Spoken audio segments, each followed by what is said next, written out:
चलिए शुरू कर रहा हूं मैं। सभी लोग हाथ जोड़ लेंगे। मंगलम भगवान वीरो मंगलम गौतमो गणी मंगलम कुंद कुंदाद्यो जैन धर्मोस्तु मंगलम सर्वमंगल मांगल्यम सर्वकल्याणकारकम प्रधानां सर्वधर्माणां जैनं जयतु शासनम जैनं जयतु शासनम जैनं जयतु शासनम। नमः श्री वर्धमानाय निर्धूतकलिलात्मने सालोकानां त्रिलोकानां यद्विद्यादर्पणायते यद्विद्यादर्पणायते यद्विद्यादर्पणायते। बोले देवादेव श्री आदिनाथ भगवान की जय। बोले देवादेव श्री अहिछत्र पार्श्वनाथ भगवान की जय। बोले देवादेव श्री महावीर भगवान की जय। बोले 24 तीर्थंकर भगवान की जय। 10 लक्षण पर्व राज की जय। उत्तम त्याग धर्म की जय। बोलिए चारित्र चक्रवर्ती आचार्य श्री शांति सागर जी मुनि महाराज की जय। बोले पूज्य गुरुदेव गिरनार गुरुआचार्य निर्मल सागर जी मुनि महाराज की। बोले परम पूज्य आचार्य श्री वासुदेव सागर जी मुनि महाराज की जय। महाराज की जय। धर्म स्नेही बंधु, 10 लक्षण पर्व का ये पावन पर्व चल रहा है। जैसा कि पूर्व के चातुर्मास के दौरान भी मैंने वहां पर इस विषय में चर्चा की है कि जैन दर्शन के ये शाश्वत पर्वों में से एक महापर्व है।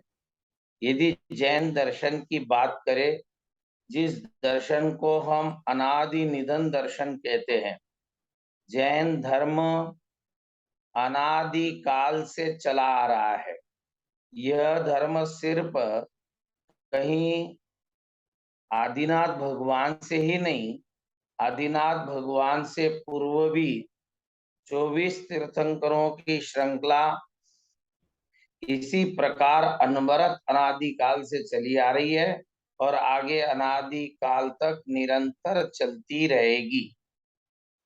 और उसी श्रृंखला में जैसे हम कृत्रिम और अकृत्रिम जिनालयों की बात करते हैं कि ये जितने भी आज वर्तमान में मंदिर आप देख रहे हैं, जिन मंदिरों में आप दर्शन कर रहे हैं, पूजा आराधना कर रहे हैं, ये कृत्रिम रूप से है कि जो किसी के माध्यम से बनाए गए हैं। लेकिन जो कुछ शाश्वत जिनालय हैं, जिन्हें अकृत्रिम जिनालय कहा जाता है, उसी तरह से जैन दर्शन की इस परंपरा में ये शाश्वत पर्वों में 10 लक्षण पर्व भी है।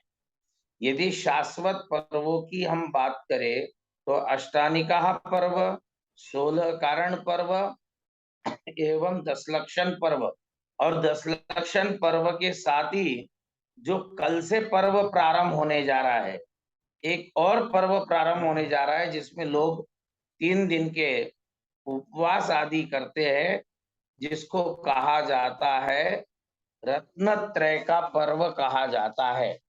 जिस रत्नत्रय के पर्व के लिए वह भी शाश्वत पर्व है, सम्यक दर्शन, सम्यक ज्ञान और सम्यक चारित्र, ये 3 पर्वों को भी शाश्वत पर्व जिसे रत्नत्रय का कहा जाता है। ऐसे आपने उत्तम क्षमा, उत्तम मार्दव, उत्तम आर्जव, उत्तम शौच, सत्य, संयम और तप धर्म तक आपने वहां पर पंडित नीरज शास्त्री एवं श्वेतांबर समाज से वहां पर जो संत गण आए, उनके माध्यम से आपने अच्छी तरह से उस 10 धर्म का विश्लेषण आप सुन ही रहे होंगे। प्रतिवर्ष मैं भी चातुर्मास में आपको 2011 में भी सुना चुका हूँ, 2014 में भी सुनाया है, 2019 और 20 के चातुर्मास के दौरान भी, और बीच बीच में जब जब भी कोई अवसर आया तो हमने किसी न किसी रूप में चर्चा की है।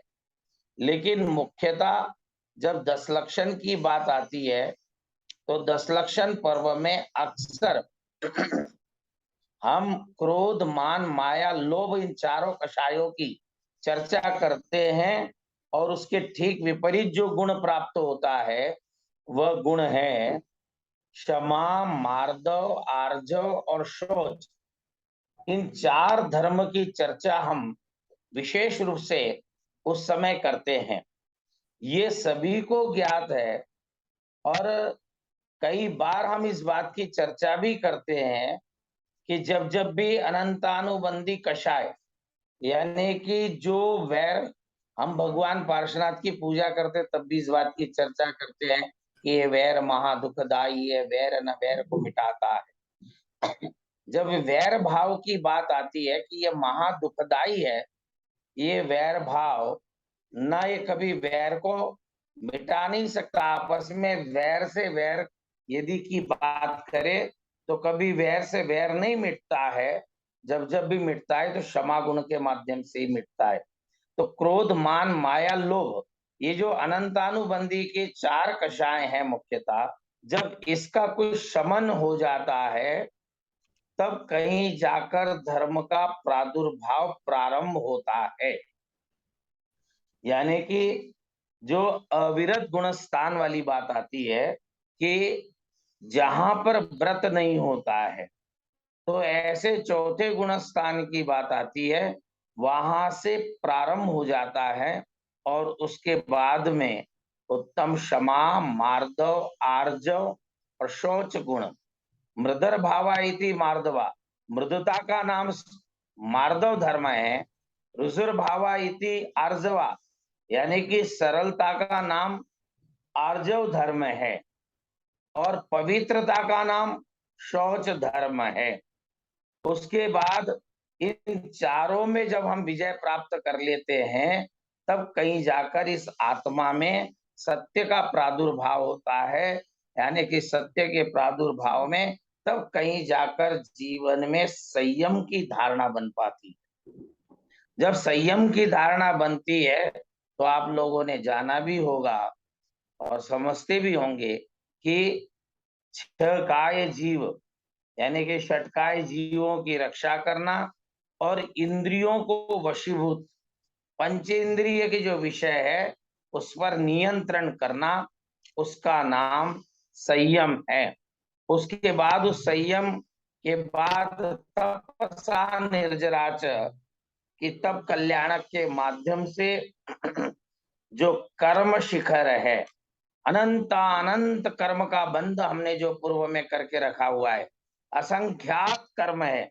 ये तो जो कर्म आपको दिखाई दे रहे हैं, ये 8 कर्म जो आपको दिखाई दे रहे हैं, ये 8 कर्म तो मूलता है, लेकिन हमने अनंत अनंत कर्मों का बंध करके रखा हुआ है।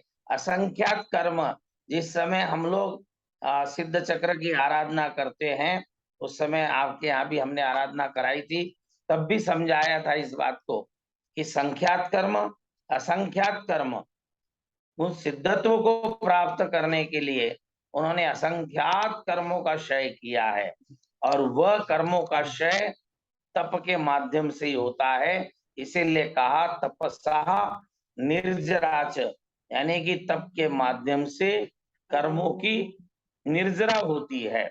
और उसके बाद आज का धर्म होता है, आज का धर्म आता है त्याग धर्म।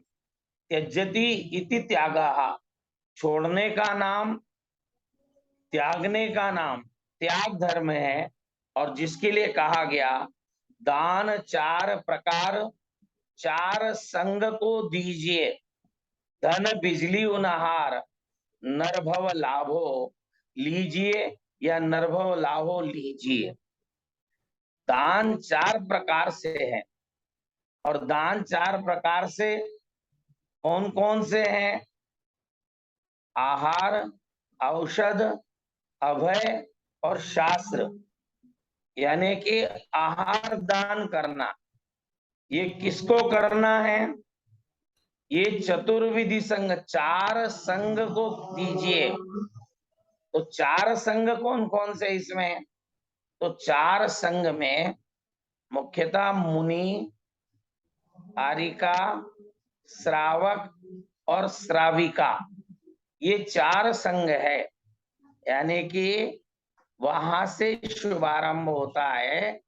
जो त्यागी व्रती प्रतिमाधारी है, उन प्रतिमाधारियों से शुभारंभ होकर मुनिराज आचार्य तक, आरिका माताएं तक, उन आरिका माताओं तक इन 4 संघ को दान देने की बात आई है। अब आहार दान है, दाता के भी 7 गुण हैं और 46 दोषों से रहित होकर देना है, वह गृहस्थ का कर्तव्य है। आप कहोगे महाराज जी, अब ये जब आपने 4 संघ कह दिया, तो फिर हम जितने यहाँ बैठे हुए हैं, क्या ये बैठे हुए हम लोग ये किस श्रेणी में आते हैं? हम मुनि नहीं है, हम आरिकाएं नहीं है, फिर क्या हम श्रावक श्राविका की श्रेणी में आते हैं क्या? आप जितने वहां पर बैठे, यहाँ बैठे हैं, आप श्रावक श्राविका की श्रेणी में भी नहीं है। श्रावक श्राविका की श्रेणी में इसीलिए नहीं है क्योंकि श्रावक श्राविका का मतलब होता है जो श्रद्धावान, विवेकवान और क्रियावान होता है, वह श्रावक होता है। और वह विवेक, श्रद्धावान, विवेकवान, यानी कि यहाँ पर सम्यक दर्शन की भूमिका हो जाती है। और उस सम्यक दर्शन की भूमिका में श्रद्धावान, विवेकवान, क्रियावान में, यानी कि एक प्रतिमाधारी व्रतधारी, वह वहां से, उसमें भी उत्तम, मध्यम, जघन्य 3 है। इसी तरह से पात्र में भी 3 भेद है, उत्तम, मध्यम, जघन्य। इस तरह से पात्र में भी 3 भेद है। और जो देव, शास्त्र, गुरु और धर्म, संस्कृति, इसके लिए जो किया जाता है, यानी कि अरहंत, सिद्ध, आचार्य, उपाध्याय, साधु, जिन धर्म, जिन आगम, जिन चैत्य और चैत्यालय, ये जो 9 देवता हैं, इसमें जो 5 परमेष्टि आ गए, इस 4 संघ में ये भी सब समाहित है। और उनके लिए जो किया जाता है वह ये दान 4 प्रकार की श्रेणी है। आप कहोगे महाराज जी, हम तो किसी को दावत करा रहे हैं, किसी को पढ़ा रहे हैं, किसी को लिखा रहे हैं, किसी का औषधि कर रहे हैं, हम चिकित्सालय चला रहे हैं, तो फिर क्या हमारा ये दान नहीं होगा? यह भी दान है, यह भी, लेकिन ये परोपकारिक दान है। इसके माध्यम से परोपकार किया जाता है, तो ये परोपकारिक दान है। तो इसमें दया दत्ती दान इसको कहा जाता है, इसको करुणा दान कहा जाता है। और एक बात समझने की यहाँ पर है, पुण्य भी 2 प्रकार का है। और वो 2 प्रकार का जो पुण्य है, एक पुण्य संसार वृद्धि का कारण बनता है और एक पुण्य मोक्ष का कारण बनता है। आचार्य कुंद कुंद स्वामी ने अरहंत पद की जब प्राप्ति की, तो उन्होंने लिखा, पुण्य फला अरहंता, जो ये अरहंत पद की प्राप्ति भी है, ये भी पुण्य का फल है। तो जो आप परोपकारिक जो कार्य कर रहे हैं, ये भी आपको धन वैभव देगा, ये भी पुण्य प्रकृति का संग्रह करा रहा है, लेकिन ये संसार का अंत नहीं कराएगा। ये संसार का वैभव तो आपको देगा, लेकिन संसार की वृद्धि कराएगा। तो इसीलिए आप गृहस्थ धर्म में हैं और आप इस गृहस्थ धर्म में जो देव पूजा, गुरुपास्ति, स्वाध्याय, संयम, तपा, दानम चेदि गृहस्थानी षटकर्माणि दिने दिने, जो ये षट कर्तव्यों का आप निर्वहन कर रहे हैं, आप पालन कर रहे हैं, तो वह जो है वह गृहस्थ धर्म है। और उससे जब ऊपर उठ जाएंगे तो आपकी गिनती भी चतुर्विधि संघ में आएगी। तो यहाँ पर चतुर्विधि संघ में जो दान देने की बात है वह आहार दान पहला यहाँ पर घटित किया है। मैंने आपसे ध्यान हो, जब मैंने वहां पर था तब मैंने एक बार ये भी कहा था कि भगवान ऋषभ देव को आहार की आवश्यकता नहीं थी। उन्होंने भगवान ऋषभ देव ने धर्म तीर्थ का प्रवर्तन प्रारंभ किया था। उन्होंने श्रमण धर्म का शुभारंभ किया था, यानी कि उन्होंने मुनि धर्म को प्रारंभ किया था। और जब उन्होंने मुनि धर्म का शुभारंभ किया तब उन्होंने आहार लेना क्यों पड़ा उनको? क्योंकि इसीलिए कि गृहस्थों के लिए श्रावक धर्म का शुभारंभ भी करना था, क्योंकि उनका शरीर तो वज्र ऋषभ नारा सहनन वाला था। वह ताम्र नहीं भी आहार अन्न जल ग्रहण करते तब भी उन्हें कोई दिक्कत नहीं होती, उनके शरीर में एक रंच मात्र भी कोई भी फर्क नहीं पड़ता।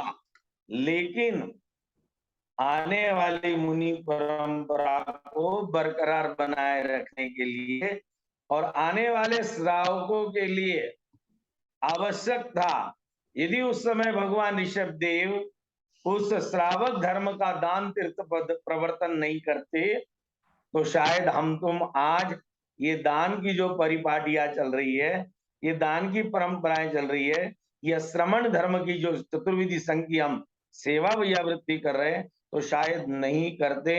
इसीलिए उन्होंने आहार के लिए निकले। और क्यों निकले, किसके लिए निकले?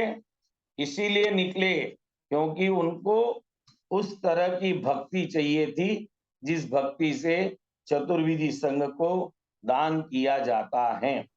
और इसलिए जब प्रथम बार आहार हुआ तो आहार के पश्चात स्वयं भरत चक्रवर्ती, तब तो चक्रवर्ती नहीं थे, लेकिन अयोध्या के राजा सम्राट भरत थे, उन्होंने स्वयं हस्तिनापुर जाकर राजा श्रेयांश को पहली बार उपाधि प्रदान की और वह दान तीर्थंकर कहा।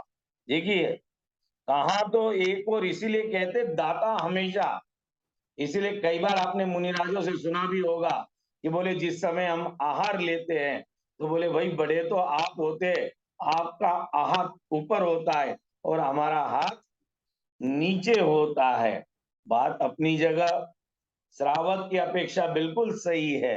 अरे लेकिन लेने वाला ही नहीं होगा तो देने वाला करेगा क्या?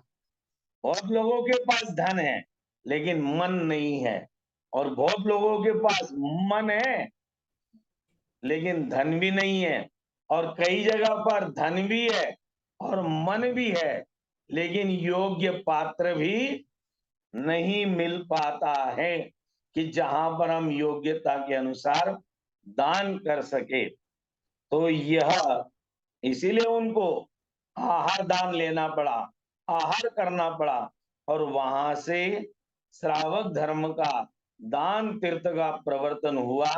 जो आज हम चतुर्विधि संघ की सेवा कर रहे हैं तो वह सेवा इसी तरह से निरंतर बनी रहे और आज उसी का परिणाम है।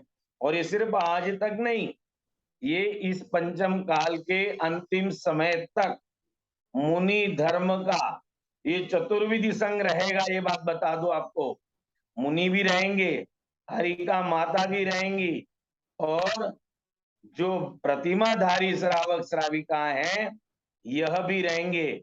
ये चारों संघ चतुर्विधि संघ रहेगा पंचम काल के अंतिम समय तक। जब पंचम काल के 3 वर्ष 15 माह 15 दिन ऐसे कुछ शेष रह जाएंगे, तब तक यह दान तीर्थ का प्रवर्तन चलता रहेगा। इसीलिए हमारे जीवन को इस लोक में ही नहीं, हम लोग कहते इस लोक नहीं, परलोक के लिए भी दान दे मन हर्ष विषय के, ये भव जैसे भव पर भव सुख दे।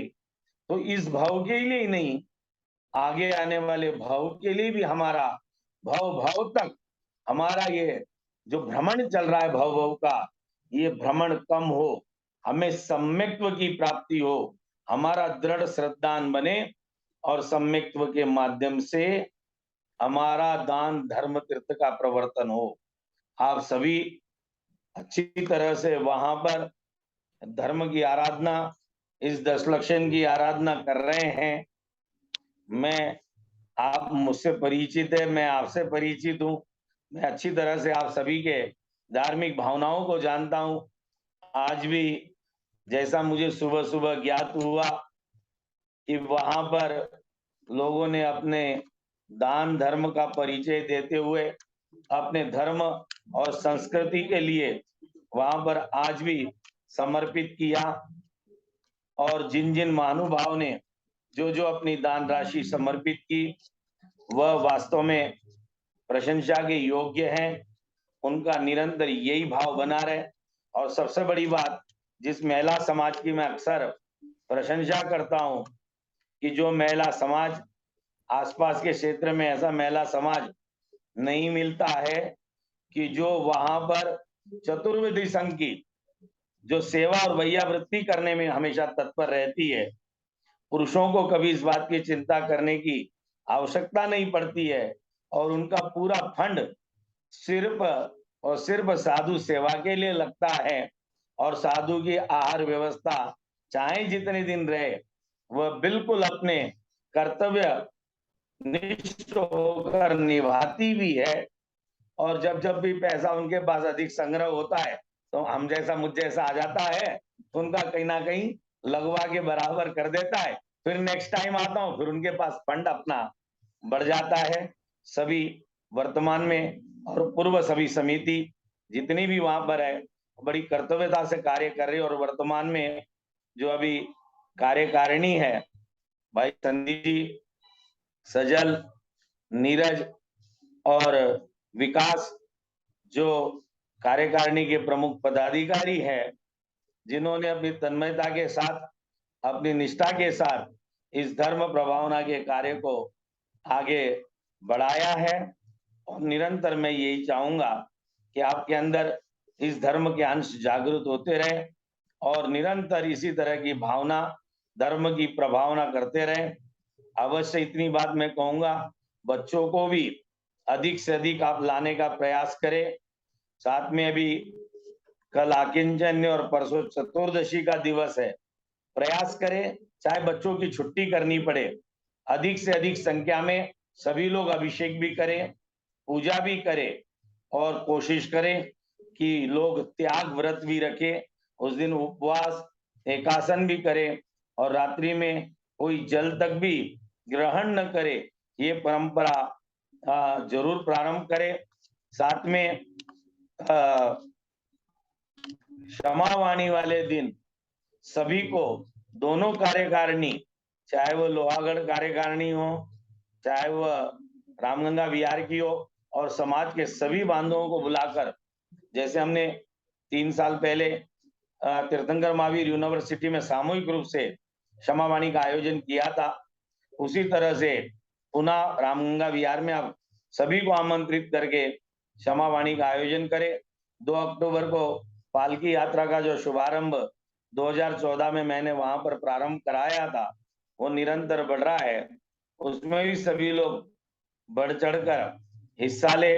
चतुर्दशी वाले दिन अधिक से अधिक लोग अपना दान करें। हो सकता है कि आपके दान से ये इतना बड़ा समर्पण भवन का निर्माण हुआ है, तो फिर पुनः कोई एक भवन इसी तरह से खड़ा होगा, और मंदिर भी, और जो मंदिर के कार्य हैं जो अभी शेष रह गए हैं, वह भी आगे निरंतर बढ़ते रहे। मेरा सभी के लिए, सर्वोदय जी से लेकर पूर्व समस्त कार्यकारिणी, भाई राहुल, जो पहले मंत्री लंबे समय तक सर्वोदय जी के साथ रहे, और वर्तमान कार्यकारिणी और महिला समाज, इन सभी के लिए बहुत बहुत शुभकामनाएं, बहुत बहुत आशीर्वाद है। आप निरंतर त्याग मार्ग को आगे बढ़ाएं और आज के दिन अवश्य कोई ना कोई एक नियम जरूर ले। सिर्फ धन का त्याग नहीं, धन का त्याग तो कोई भी कर सकता है, तुम नहीं करोगे तो अपने आप हो जाएगा, जब एक समय आएगा अपने आप छूट जाएगा। लेकिन कोई ना कोई एक नियम भी जीवन में अवश्य ले और कोई ना कोई त्याग के माध्यम से जीवन का, संस्कारों का बीजारोपण अवश्य प्रारंभ करे, क्योंकि अब मुझे भी नीचे यहाँ कार्यक्रम है, उसमें जाना है। इसलिए आप लोगों से क्षमा याचना के साथ कि पुनः अवसर आएगा जरूर आप लोगों के बीच में अवश्य आऊंगा और आता रहूंगा, और ये सब धर्म कार्य निरंतर चलते रहेंगे। इस भावना के साथ बोलिए उत्तम धर्म।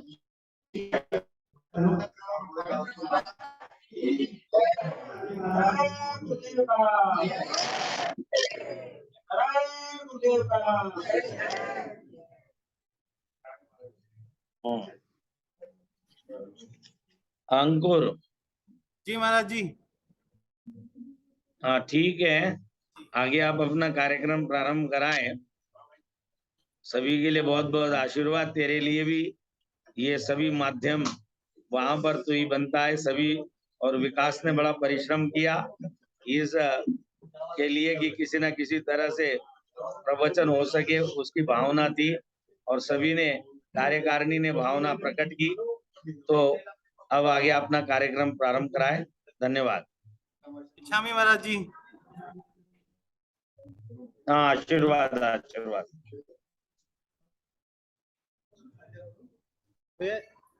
श्रीमन कर दो।